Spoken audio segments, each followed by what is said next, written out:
14 വർഷമാണ് ഹരിയാനയിലെ കൈതലിൽ നിന്നുള്ള രാംപാൽ കശ്യപ് കാലിൽ ചെരുപ്പുകൾ അണിയാതെ നഗ്നപാതനായി നടന്നത്.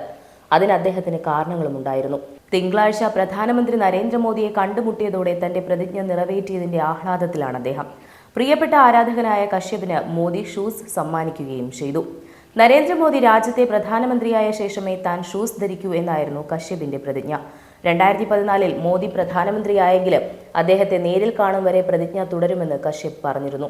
ഇന്നലെ പ്രധാനമന്ത്രിയെ നേരിൽ കണ്ടതോടെ കശ്യപിന്റെ ആഗ്രഹങ്ങളെല്ലാം സഫലമായി. സഹോദര, എന്തിനാണ് ഇത്രയും കാലം ഇങ്ങനെ ചെയ്തതെന്നായിരുന്നു കശ്യപിനോട് മോദി ചോദിച്ചത്.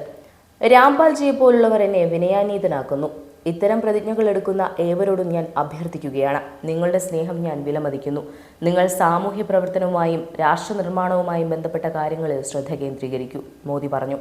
BJP പ്രവർത്തകനായ കൈതൽ ജില്ലക്കാരനായ കശ്യപ് മോദിയുടെ കടുത്ത ആരാധകനാണ്. ഒരു നേതാവെന്ന നിലയിൽ രാജ്യത്തെ മുന്നോട്ട് കൊണ്ടുപോകുവാൻ മോദിക്ക് മാത്രമേ കഴിയുകയുള്ളൂവെന്നായിരുന്നു കശ്യപിന്റെ ഉറച്ച വിശ്വാസം. ഹരിയാനയിലെ ഹിസാറിൽ വിവിധ പദ്ധതികളുടെ ഉദ്ഘാടനത്തിനായി എത്തിയപ്പോഴാണ് പ്രധാനമന്ത്രി രാംപാൽ കശ്യപിനെ കണ്ടത്.